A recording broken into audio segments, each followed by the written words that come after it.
Welcome to Authentic Living with Roxanne, a place where we have conscious conversations about things that really matter in our lives.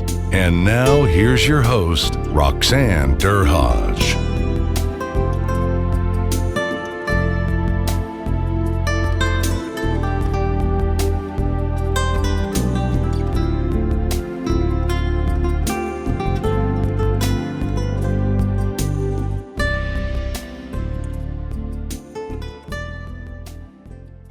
Hi, everyone. It's Roxanne Derhodge of Authentic Living with Roxanne. Thanks for tuning in again this week. Today I have a special colleague, Mary Ann Baynton, with me. Hi, Mary Ann. How are you today? I'm great, Roxanne. Thanks for having me here today. Thanks for taking the time. I know with your busy schedule, and with you always not being home, it was nice that you could accommodate. And because I'm thinking of when I met Mary Ann would have been way back. I was with Morneau Chappelle at that time, Chappelle, and she worked or was affiliated at that point with Greatness Life. So Mary Ann works with workplace mental health, psychological safety, and she works predominantly in the areas of resolving conflict and building resilience. And she also is the director of strategy and collaboration for workplace strategies for mental health, which provides free resources through Canada Life. And she's written multiple books around the area of mental health and well-being in the workplace. So Mary Ann, I know we just started to talk, and Mary Ann just talking about what's happening with people having a lot of cancellations with the coronavirus. What are you finding with the fear that you're hearing around the elements of what's happening out there in the workplace with the coronavirus?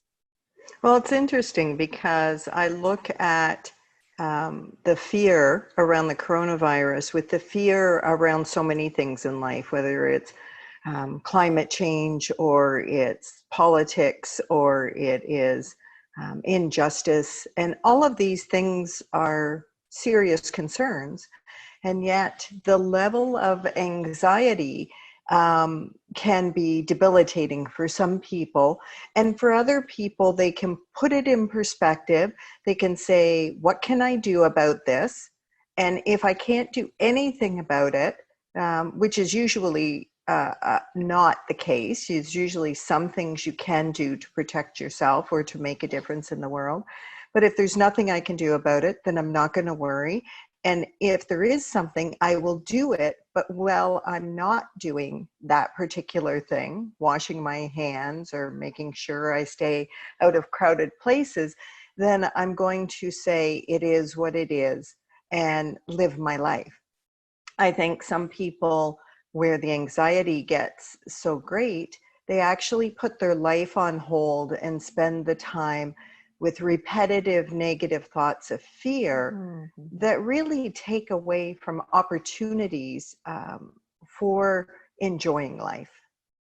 Absolutely. And fear is such a thing, right? Like, whether it's there's a right sizing or a downsizing or a merger and acquisition or issues at home, we're always juggling things on an ongoing basis. But to your point, when people start to catastrophize, and, you hear about the stories about Costco, and people are like, they're running out of toilet paper, and, people are like having bunkers full of food and all those things. To your point, yes, you have to get prepared, but to what detriment are you kind of putting that pause button on your life and what needs to get done until this happens? And of course, it's going to unfold like it needs to. Right. And we know of people that almost their entire adult life has been spent in fear. People in their 80s, in their 90s, that from the time they were very young and went through the Depression, went through the war, they just believed that any minute now the world was going to collapse. And their entire life was spent in fear. Whereas you can look at some of their peers who instead said, yeah, we went through some awful things, so I'm going to embrace life. I'm going to love people. I'm going to enjoy while I can. And I think, Roxanne, that's the difference between being resilient and not being resilient. We are going to experience scary things. We're going to experience tragedy or loss or all sorts of frustrations and disappointments in life.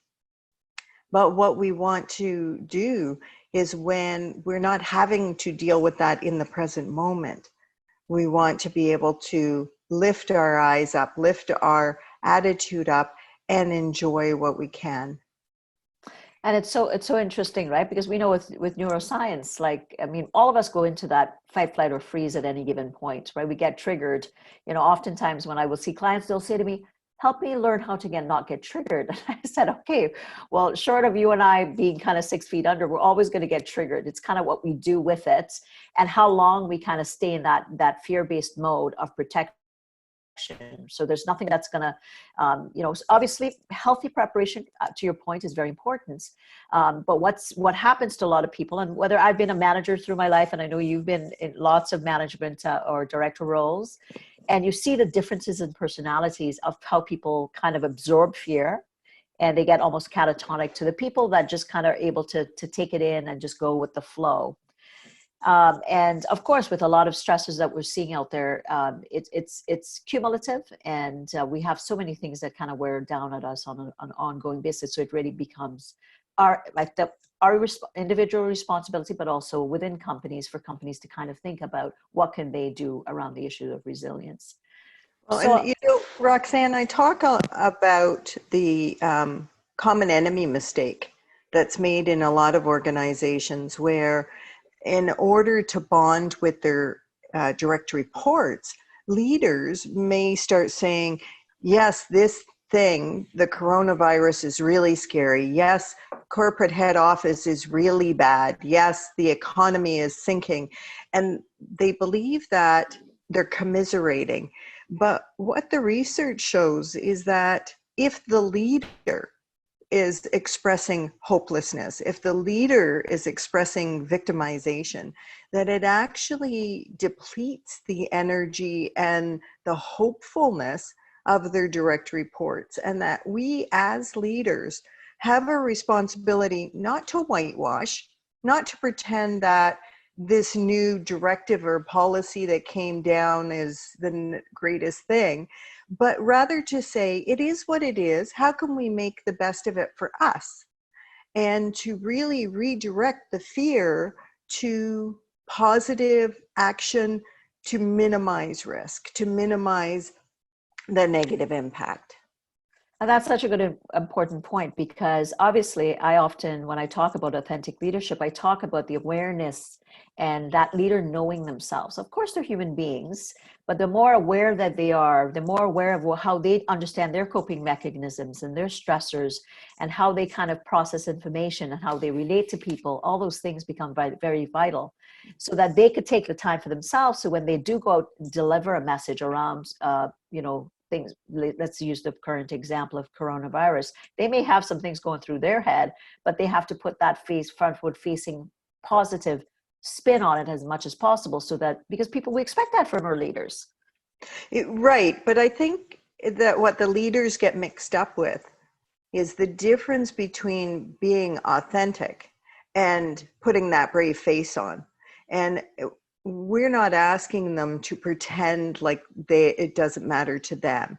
We're asking them to say, I can't control it, but let's talk about what we can do to manage the risk for ourselves, and not to pretend like it's ridiculous. There should be no reason for fear.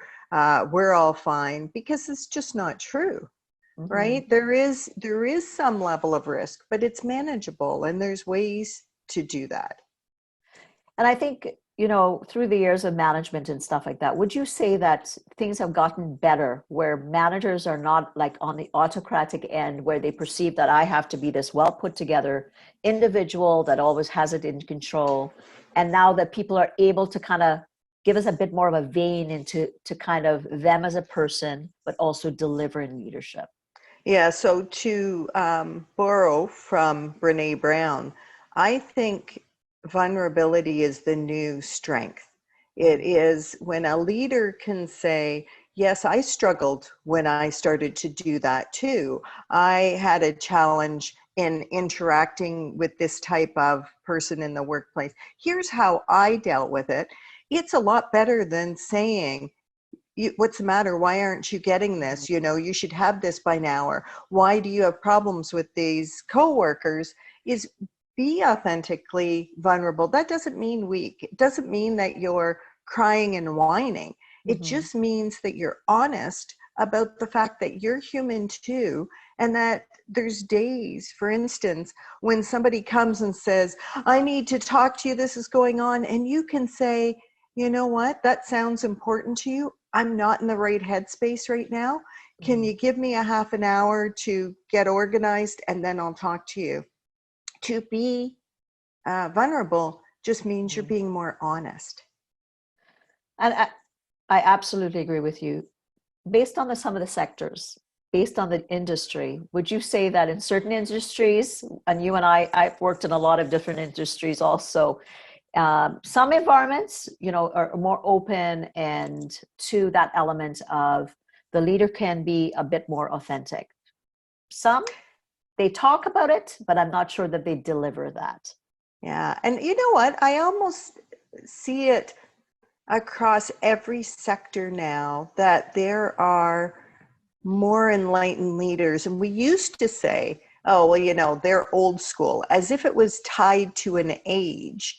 And what I'm finding is that people leading at every level, in every sector, it's just a matter of their personal evolution, their personal awareness, their ability to have emotional intelligence. And it doesn't matter how old they are, it doesn't matter how long they've been in the industry, and it doesn't matter what industry they're in. Of course, some of the more traditionally macho patriarchal sectors may be a little slower to evolve to something that is considered to be more feminine. It doesn't mean it's more girly. It just means that it's more emotionally aware.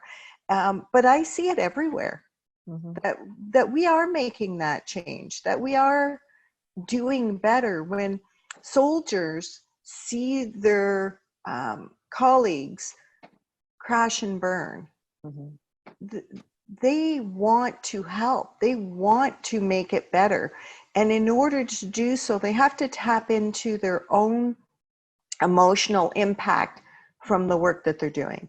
And that need to help others is often what's fueling their own self-awareness and their own evolution. And absolutely, I think, you know, in my work and dealing with different leaders in different sectors compared to say 20 years ago when I started in the field of EAP, it definitely has shifted. And now people are recognizing I may not be, you know, what should I share first of all? You know, so how authentic should I be? That's the other thing. A lot of leaders go, well, I'm not really sure. You want me to be this authentic person. And they'll say that they're afraid to get so authentic that then there's no separation. Not that there should be separation, but to some degree, people have to take direction from you. Yeah. So, you know, I talk about oversharing. And when are we oversharing? If you think being authentic is telling everybody everything about you, then you're off base. Being authentic is don't tell a lie. Don't skew the truth in order to make yourself look better. Yes. You share because you think it's going to help the other person, not because of how it will reflect on you. And there's a huge difference between the two approaches. Absolutely. And I think that's what happens, right? Because people start to listen to things and they want to be, you know, they go to courses and they're thinking, how am I going to do this? And maybe they kind of, the pendulum swings so far that they're like, okay, now I need some coaching to be able to find the middle a little bit more. Right. So let's talk a little bit about some of the, you know, resilience. Obviously, we all want to learn more about it. We all want to make our environments, be it at home or at you know, at workplaces, we all want to be more resilient. And to your point, when we just got on before we were talking, is that in life, we're going to see things, we're going to deal with things on an ongoing basis. What are some of the key resiliency factors that you know from being out in kind of the research world and working with Canada Life and just in your work, that are some of the things that are important for people to think about implementing either at work or, I mean, obviously we bring ourselves to work so that they could be a bit more resilient out there in the world? Yes, I think there's definitely specific elements that are valuable to know. One is self-awareness. If I believe that all of my emotions are caused by external factors, by you, by my work, by the news station, then I feel out of control all the time. When I understand that my emotions are based on my thoughts, my reactions, that I have a lot of control over them. I don't have control over what happens to me, but I absolutely have control over the way I react to it. So that's the first thing, become self-aware. And then you can drill down even further. If I know that I do react to certain things in certain ways, start to name them. If I know that every time somebody criticizes me, that I get flooded with shame that results in me being angry, then if I know that's going to be my reaction, I can stop and think, where's that shame come from? Where's that anger come from? What do I think is unfair? Because anger is a reaction to what is a perceived or actual injustice. So when I'm angry, what do I think's not fair, and what can I do about that? Mm-hmm. So that's the next step that I think is so important. We need to know why we're reacting. So you talked about triggers. Why do we have these involuntary reactions? Then we talk about our reaction to stress in general. And we have physiological, we have emotional, and we have behavioral reactions to stress. But if we don't know what they are, especially the early warning signs, we continue usually until we crash and burn. We don't know what the source of our stress is because we've been stressed so long that we now think it's just who we are. Right. Which is another phrase that always amuses me. That's who I am. No, it's not. That's what you do. It is not who you are. Who you are is this perfect being. But what you do is stress or overreact or withdraw or whatever. It's what you do. Another element that is important is to understand what stressors are in your life right now. And that may sound counterintuitive. Let's sit down and think about all the things that stress us. But if we're not aware of them, they have a tendency to build up. Even things called micro stressors, that there's so much they seem insignificant. But if I bump my knee on a table every day because it's just in the way of me walking, and I'm irritated by this every day, my coping skills are going to be depleted dealing with that pain, that physical pain and that annoyance. So eliminating these little things that we have control over make a lot of sense, because then when we're dealing with a stressor that we have less control of, like being a caregiver of a family member who's dying, we can't say, okay, don't die, or, don't be sick.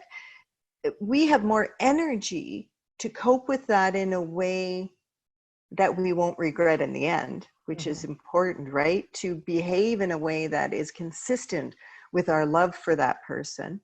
And it's not taken up being annoyed with bumping my knee. Right. Yeah. What a good way to look at it, because, like to your point, a lot of people say I'm stressed. It's a tough quarter. I've been traveling a lot, or, my kids, have been going through a lot, and we all have multiple balls, to your point, but it's a small microscopic things that people could address, that they can take a hold of. Right. But I think a lot of people don't, and it becomes that cumulative effect. It's kind of like, I'm a little bit mildly irritated to explosive anger. If you don't kind of address it along the way and kind of try to figure out what's putting me in that state, before you know it, you're kind of along the continuum. And then maybe you have an interaction at work that ends up being a performance related concern. that goes to a manager or supervisor versus kind of trying to figure out some of the things that you can do. Yeah. So in reference to psychological safety, which is your space and stress, what are some of the things that, people listening, out there, that if they are stressed and, they're like, I often say that when we're stressed, we might misperceive potential things. And we might kind of, I might perceive that if you've raised your voice, Mary Ann, that you're screaming at me, but in fact, you're maybe not doing that because we kind of look through a different lens. So for the frontline employee that maybe is potentially going through some things and thinking, I think I'm being psychologically harassed, what kind of guidance would you give them?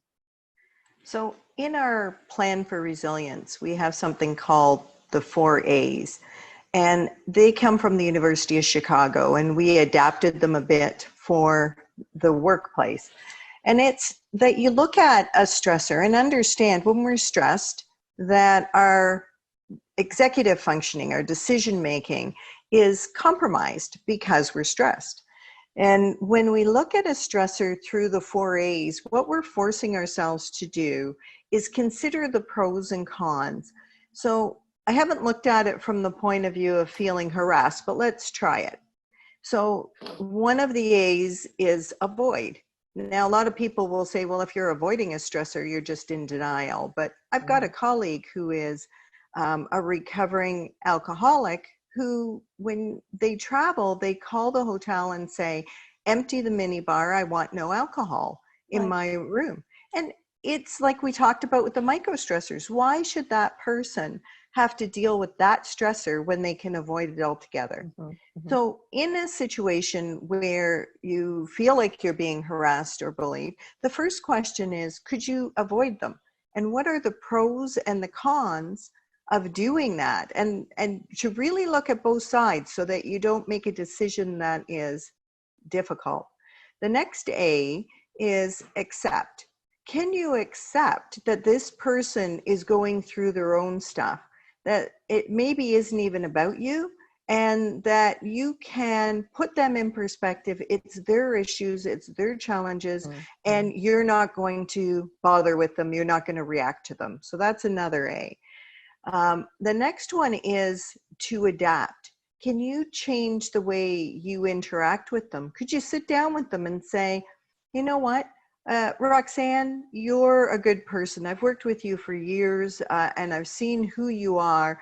And lately, it seems like we've been having a more difficult relationship. I would like that to change. Can we talk about how we could do that? And you can take control of trying to adapt that relationship. The next one is alter, and that is, can you change the situation altogether? Can you alter the external environment? Could you move your office? Could you get a different job? And all of this isn't to say any one of those is the right answers, but what it does is it takes you out of your emotional approach to the stressor, puts you into a much more objective approach as you look at the pros and cons. And when you go through this exercise, and that resource, by the way, is free online, but when you go through this exercise, you may come up with a different idea altogether than what you do in the exercise, but it's because you've shifted from an emotional reaction to it to a more rational reaction. Executive functioning, because like I often say, once our logical prefrontal cortex goes off, then we kind of have a bit of a street party in our brain with all the things kind of pinging off each other. And so that's an amazing resource. I will put the link to the Canada Life resources in our show notes, because that's a nice approach. So avoid, accept, alter, or adapt. Awesome. So I think that's something that people can apply today, whether it's at home or whether it's at work. That's something that really, if you kind of go through that logical exercise, that would be able to, unless you kind of go through it and then you realize it's an ongoing issue, at which point I would say you have to kind of decide if it's at work, how you're going to address it. Like, what next steps you could take to maybe go to maybe your supervisor, have a conversation with somebody in HR, those types of things. And obviously there's policies and procedures accordingly for you to be psychologically safe at work. Right. And all of those hopefully will come up through this exercise, that those are options, right? Do you file a complaint, or how do you go about managing this for yourself? There's another resource I just want to mention for those who are listening who are in that place right now, and it's called Protecting Yourself Against Bullying. And it was written along with people who were also dealing with depression, and that bullying just was the straw that's breaking the camel's back. It's that thing that's just too much. And it's about how to protect yourself until it's resolved, right? Because in the moment, you still have to take care of yourself. And the 4A's are great to think about what you could do about it, but what are you doing right now to protect yourself? Absolutely, because you have to continue to be able to function and do your job, run things outside of work and those types of things. So being able to protect yourself to be able to continue to function. And if it's a bigger issue, obviously having the steps to go out and take that next step. Now, Mary Ann, in reference to leaders, right? We have obviously the employee, and then we have leaders.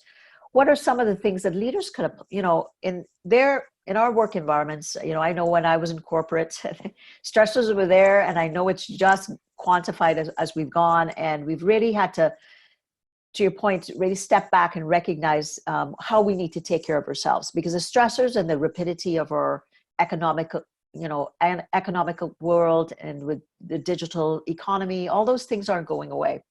They're happening, and with the impact of AI, all those things are going to keep coming at us. And with leadership, what kind of things are you seeing out there with leaders? What are some of the pressures that they're talking about in this knowledge economy that they're having to adapt or pivot to? Yeah, I think there's several things that happen. And one of them is that people often get promoted to a leadership position, a manager, a supervisor, because they were really good at doing the job. So what that means is, first of all, they don't understand the struggle to learn something new, to create good habits at work, because they never had to do it. And secondly is that they're not trained in many cases well enough to manage the emotional reactions of other people. And so for some leaders, whether they're union reps or they're on the management side, they go to help someone and they get attacked or told that they're part of the problem, and they become traumatized, not in the big post-traumatic stress disorder, but that now they are dealing with anxiety about saying or doing the wrong thing. And it's a tough place to be. I don't envy people in management positions. I know it seems like, oh, they got promoted, it must be great. It's a whole different level of responsibility. It's a whole different level of self-doubt. Mm-hmm. And while they really want to do the right thing, their fear and their frustration can be that the people that are leading them are just giving it to them in a very concrete way. This is what you have to do, get it done. There's no room for, but this is how I feel about it, or can we talk about it? And if you are not emotionally intelligent enough yourself, you turn around from a fear base and try to direct your employees. Mm-hmm. What I try to say to leaders is, because you're given something, it doesn't mean that you shouldn't know how to question the way that it's going to be applied. And that's not to say, this is ridiculous, I can't do it, but to go away and say, let me think about how I'm going to get that done. Is it okay if I come back to you and we can review it? And you simply look at, how many people do you have? What are they asking? How many hours will it take? And you go back to your boss, the senior leader, and say, okay, what you're asking me to do takes, 100 hours. what we're already doing takes 500 hours. That's 600 hours. I have this many people. That leaves us with about 150 hours unaccounted for. How would you like me to prioritize? Just Right. very concrete, very straightforward. The thing is that many leaders think if they do this, they will either be accused of being insubordinate or not a team player or ineffective. My experience has been that's never true. If you can actually show the numbers and be in that very straightforward approach, most leaders are appreciative and will say, okay, this will go. We'll let that go for now. We'll just focus on this, or let's see, we'll get you some more help. It's because then it's a business decision. It's a numbers game. It's not emotional. How could you give me this much? You don't care. Absolutely. And then you're not, so taking it from a pragmatic perspective and kind of saying, okay, well, I'm overwhelmed. I'm upset. My employees are upset at me. We have this much more being pushed down from upper management, and the front line are freaking out. And the middle manager oftentimes gets sandwiched into that pressure cooker, I call it. And that was something that I dealt with all the time when I was in my executive role, was that managers always felt like they felt like they were in no man's land oftentimes, and they wanted to find some safety. So this pragmatic kind of steps makes a lot of sense, because, when we come from an emotional part of our brain where we're being reactive, then we kind of get gray in the way we communicate. And then, of course, if you go into senior leadership, you need to be more, like you said, you have to come from a business perspective to say, this is what I'm seeing. This is what I see will happen if we kind of proceed in this end.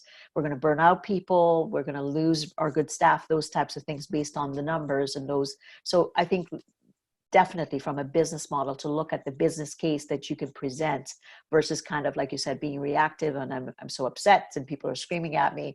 And then there's, it becomes harder to come to a pragmatic solution from that space. Mm-hmm. So Mary Ann, this is always a pleasure. I'm sure you and I could keep going on and on and on with a lot of things, based on our backgrounds and things like that. So with yourself, if people are wanting to get a hold of you, I will put all the links to the free resources through Canada Life. Where can people get a hold of you if they're interested in having you speak or do some work with you? So they can get in touch with me through the Workplace Strategies for Mental Health website, through the Contact Us, or at maryannbaynton.com. Okay, perfect. So I will put that in the show notes. So again, what did I learn? I think I like the concept of the 4 A's, right? That really it's quick, and I'm sure people listening are thinking the same thing. So again, in my day, I'm thinking, whether it's, having to deal with one of my customers, and we all get into that, issue sometimes of something coming up, to really sit back, try to reflect on it, think about how could I react a little bit differently, and then approach it after. So I love that tip. So thanks you so much. And I will put the link for that for anybody wanting to, kind of apply it and learn a little bit more about some of the other things that Mary Ann's provided. So for everyone, thanks so much again for tuning in. It's Roxanne Durhodge. I work in the arena of mental health and wellness. And if you're needing any information on leadership, please go to roxannedurhodge.com. So Mary Ann, thanks so much again, and take care. And thank you for being a role model for what resilience looks like. Well, thanks so much, Mary Ann. Bye. Thanks for tuning in to Authentic Living with Roxanne, creating the space for positive, healthy change. Roxanne is a keynote speaker, psychotherapist, and coach. To work with Roxanne, visit roxannedurhodge.com/blueprint. We'll see you next time on Authentic Living with Roxanne.